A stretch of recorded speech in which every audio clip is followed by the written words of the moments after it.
Hello friends, আমার এবার tips ছিল কোড়িকোড টু হায়দ্রাবাদে আমরা পৌঁছেছি, মাল খালি হয়েছে। আর আমরা 24 ঘন্টা ঘুমাইনি, কারণ একটা টাইমিং দেওয়া থাকে, সেই টাইমে কিন্তু পৌঁছাতে হবে।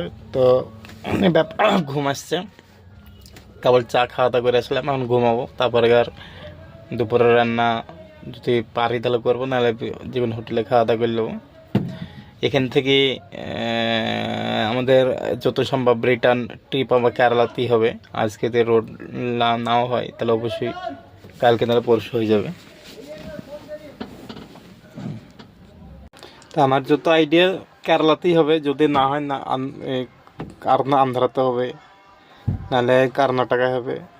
কিন্তু 80% কেরালাতে হওয়ার সম্ভাবনা বেশি, কারণ আমি আসার সময় ফোন করেছিলাম আরবিটি ফ্যান ম্যানুফ্যাকচারিংতে। তো ঠিক আছে, সোমবার যত সম্ভব হবে, তবে কাল তো রোববার হবে না। তো অবশ্যই ভিডিওগুলো যদি ভালো লাগে লাইক, শেয়ার, কমেন্ট, সাবস্ক্রাইব করবেন, কারণ গাড়ি চালানোর পরে অত ভিডিও করার বা রাত্রিতে নাইটে ভিডিও করা খুব রিস্কের ব্যাপার। খুব গাড়ি ঘোড়া খুব অ্যাক্সিডেন্ট হচ্ছে। তো এতটুকুই বলার। তো ভালো থাকবেন, সুস্থ থাকবেন।